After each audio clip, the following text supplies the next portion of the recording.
Maravilha. Vamos lá, olá meus amigos, minhas amigas, tudo bem com vocês aí?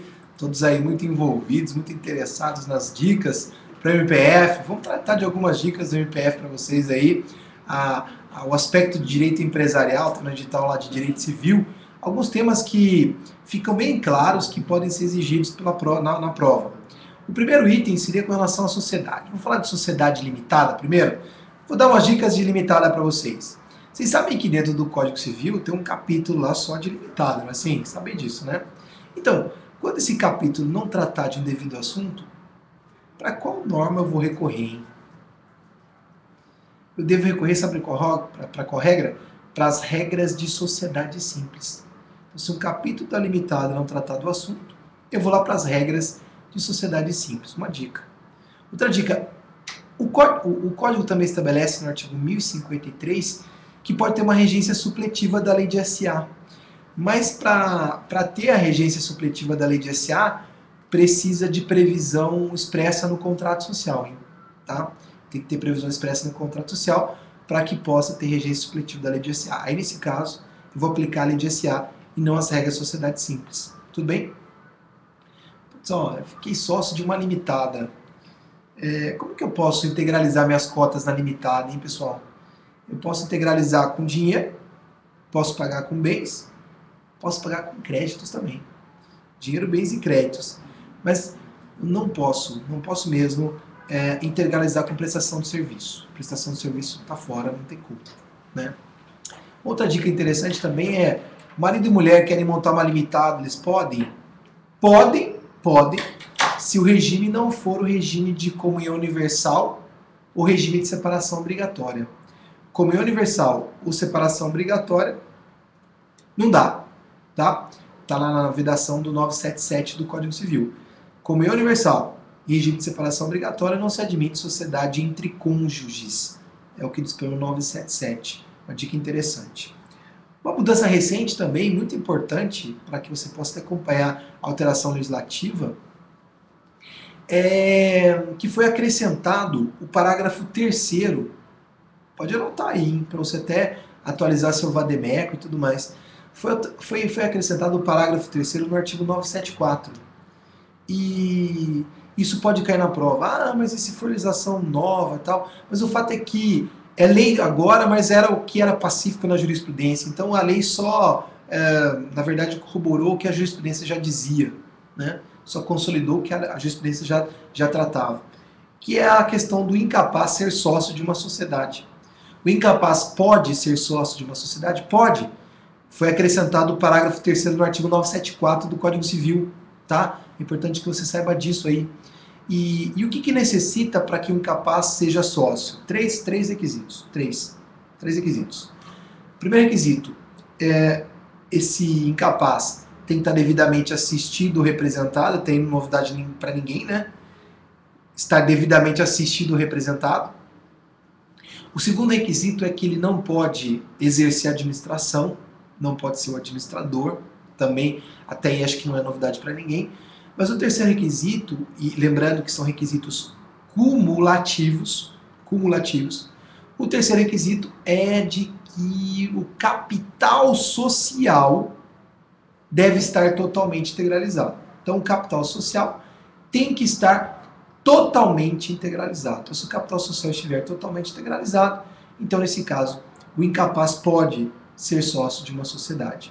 É o parágrafo 3º do artigo 974 do Código Civil. Uma pergunta também legal sobre limitada, que acho que pode cair na tua prova, é com relação às cotas, né? Você tem que saber que as cotas, elas podem ser iguais ou desiguais, viu? A gente está muito acostumado com cotas iguais, né? Por exemplo, capital social de R$10.000, aí o sócio A tem 30% das cotas, o sócio B tem 70%, então ele tem 7.000 cotas de R$1, e o outro tem 3.000 cotas de R$1. Quando eu digo que a cota é igual no valor, né? Valor de R$1. Mas você tem que saber que as cotas podem ser desiguais também. Então vamos imaginar um capital social de 10.000, tem dois sócios. Um pode ter uma cota no valor de 7.000 e o outro pode ter uma cota no valor de R$3.000. São cotas desiguais. Então é o que estabelece o Código Civil a respeito do tema. Também é importante que você saiba. Outro assunto interessante também de limitado, uma dica legal, é que as decisões da limitada são tomadas ou por assembleia ou então são tomadas por reunião. Assembleia ou reunião. Só que, olha que interessante, se a sociedade limitada ela tiver mais de 10 sócios, é obrigatória a realização de uma assembleia, tá bom? Se mais de 10 sócios, é obrigatória a realização de uma assembleia. Então, sobre limitada, são essas dicas que eu quero passar para vocês aí. No edital de vocês, tem lá, tá escrito assim, ó, fusão, incorporação, cisão, né? Já viram no edital? Tá lá. Fusão, o que é fusão? Fusão é a união de duas ou mais sociedades que se unem, dando origem a uma nova. Então, A mais B são unidas e dão origem a uma nova sociedade, sociedade C. Tá? Então, significa que A e B são extintas. A e B não existirão mais, serão extintas. Diferente da incorporação. Na incorporação eu tenho a incorporadora e eu tenho a incorporada.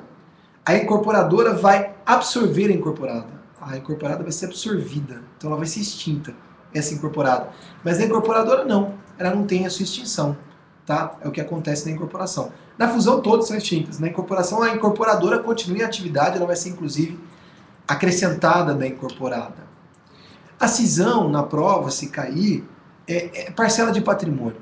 Você viu lá a parcela de patrimônio envolve cisão. A cisão pode ser parcial ou uma cisão total. E cisão parcial é a venda de uma parte do patrimônio, uma parcela do patrimônio. E nesse caso, inclusive, nem tem extinção, tá? Nem tem extinção. A extinção só vai ocorrer quando a cisão for uma cisão total. Cisão total vem de toda a versão do patrimônio. É um caso de cisão total. Detalhe importante que com relação à transformação. O que é transformação? Transformação é a modificação do tipo societário. Modificação do tipo societário. Então, eu tenho um tipo limitada e passo para um outro tipo, sociedade anônima. Então, meu tipo era limitada, passou para SA. Mudei o tipo societário, isso é transformação. Agora, detalhe, hein? Se eu tenho uma companhia fechada e mudo aquela companhia fechada para uma companhia aberta, isso não é transformação. Porque a transformação é justamente a modificação do tipo societário. E o tipo não foi mudado. SA aberta ou SA fechada passou para SA aberta, mas continua sendo SA. Não mudou o tipo societário. Então isso não é transformação. A transformação é a modificação do tipo societário. Então, de uma limitada para SA é transformação, mas de uma companhia aberta para uma companhia fechada não é transformação.